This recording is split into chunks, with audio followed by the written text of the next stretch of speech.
My MIL loves telling people she basically raised my husband.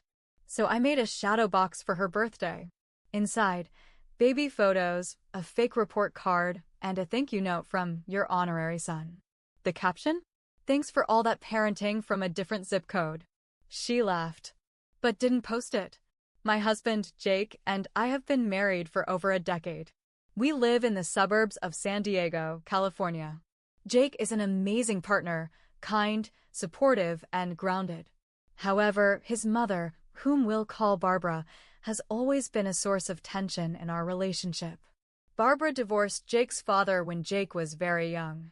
She moved to Oregon, while Jake stayed in California with his dad and stepmom.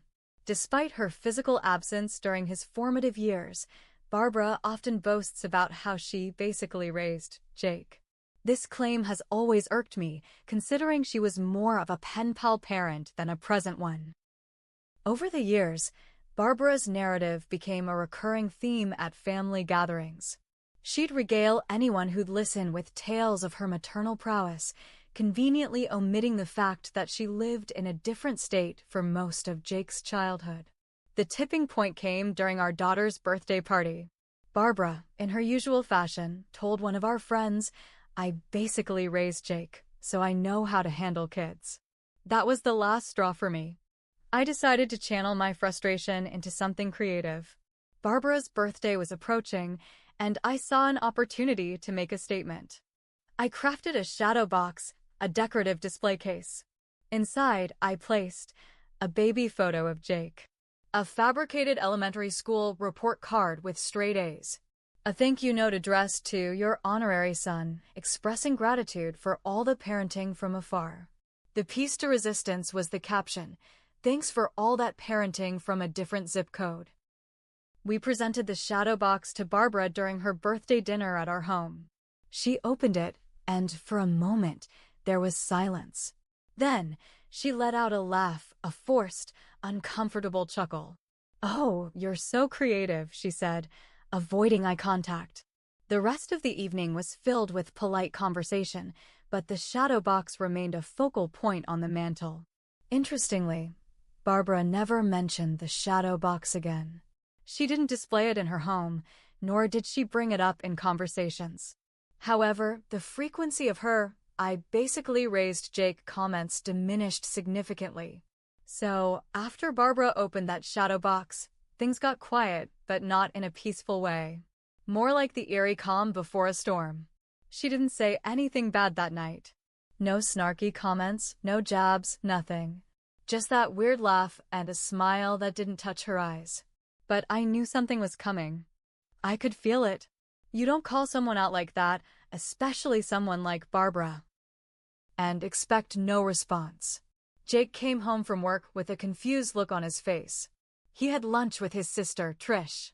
Apparently, Barbara told her that I was still holding a grudge and trying to rewrite family history.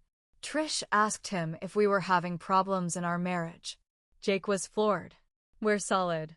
Sure, we have our moments like any couple, but nothing dramatic."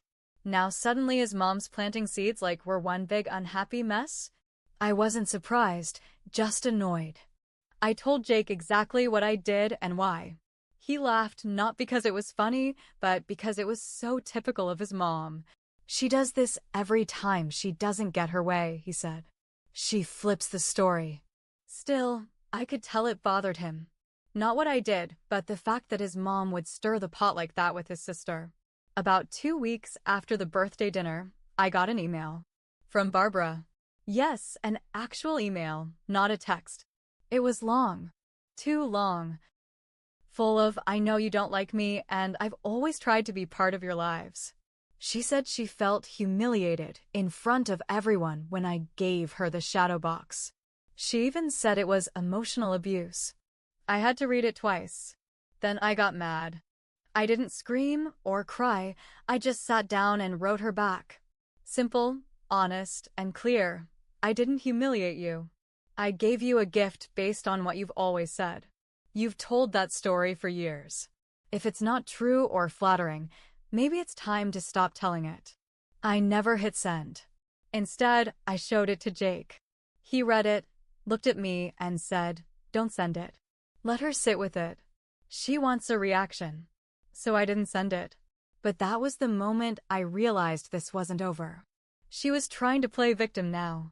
And what came next made that crystal clear. 3 days later, Barbara posted a throwback photo on Facebook of Jake as a baby. The caption read, "Raising this sweet boy was the greatest challenge and blessing of my life. #throwback #momlife. No mention of Jake's father. No mention of the years she wasn't even in the same state." The comments were full of her friends saying how beautiful he was, how strong she was as a single mom, how proud she must be. She responded to every single one. "Thank you, it was hard, but so worth it." I stared at the screen. My jaw actually dropped. Jake saw it too. He didn't say anything.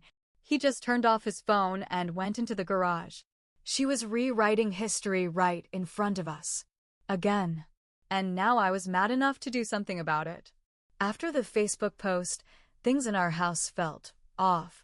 Not between me and Jake, but around us. Like a silent cloud that kept following us, even into rooms where Barbara wasn't physically present. I tried to brush it off, but I knew this wasn't over. And I was right. Barbara doesn't usually text. She's more of a let me call you when you're clearly busy and talk for 40 minutes straight kind of person. But this time, she dropped a bomb in our family group chat. The chat includes me, Jake, his sister Trish, Barbara, and Jake's stepmom Janine.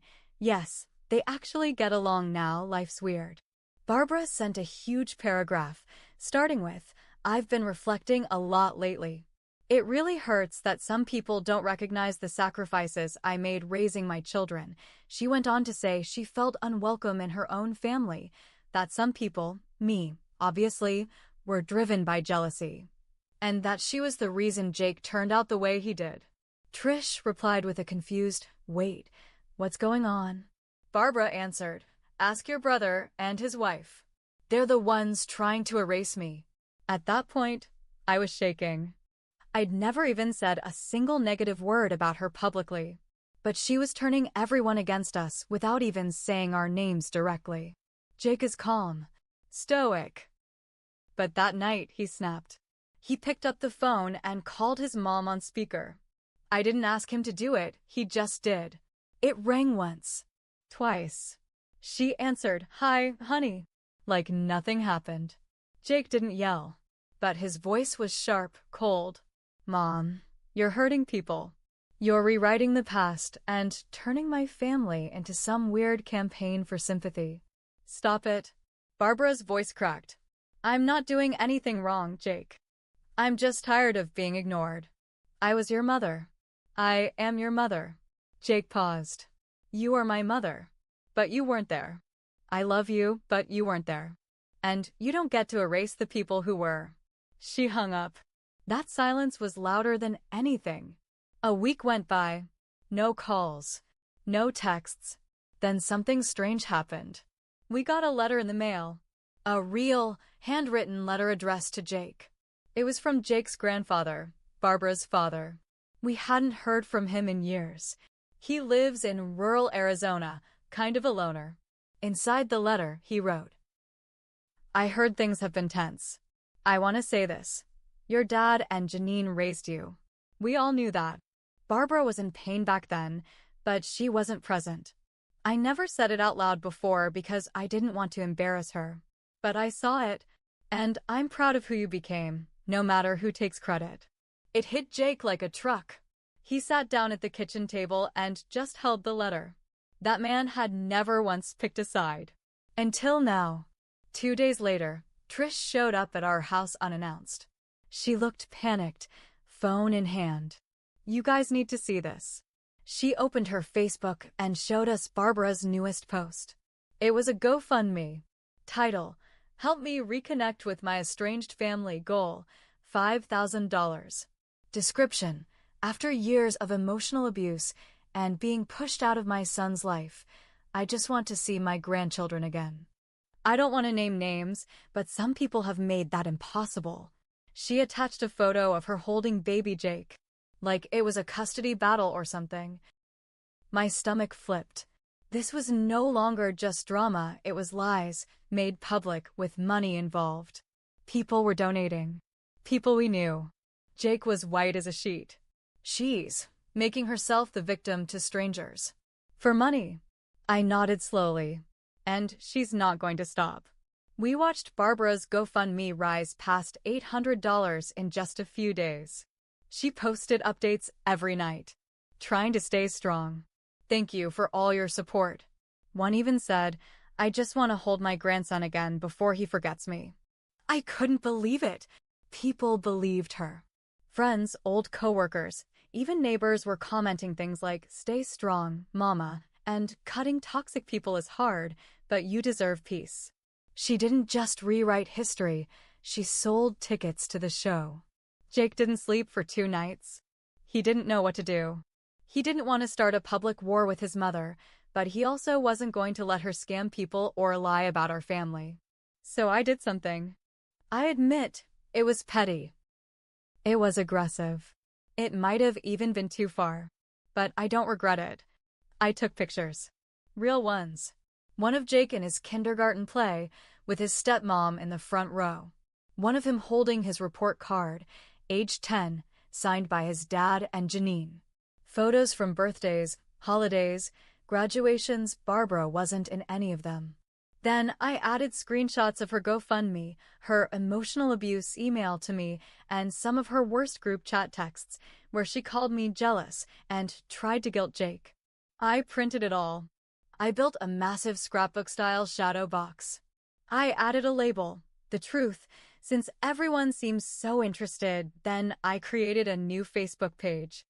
I didn't post it on my personal account. I wanted facts, not war.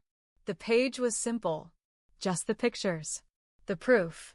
No commentary, no insults. Just facts. Jake didn't stop me. He didn't help either. He just said, you do what you need to do. Within 48 hours, the page had hundreds of views. People started asking questions on Barbara's GoFundMe. Why aren't you in any of the pictures from his childhood? Why did your son say you weren't there? Why did you say emotional abuse over a birthday gift? Then someone, we still don't know who, reported the GoFundMe. It was shut down. Barbara lost it. She called Jake 5 times in a row. Left voicemails sobbing. Said we ruined her. Said we embarrassed her in front of everyone who ever cared. She texted me one thing, you're a vindictive, cruel woman. You don't deserve to be a mother. I didn't reply. But Jake did. You should have thought of that before you tried to sell a lie. Barbara hasn't spoken to us in 6 months. Trish still talks to her, but it's strained. Janine sent me flowers and a note that said, thank you for protecting my son. Jake still has the letter from his grandfather. He keeps it in a drawer by our bed. I don't regret what I did. I could have taken the high road, sure. I could have stayed silent and let her control the story. But that's not me. Not anymore. Sometimes the truth doesn't need to shout. Sometimes it just needs to show up with receipts. And if that makes me the villain in her version of the story, so be it. At least mine's true.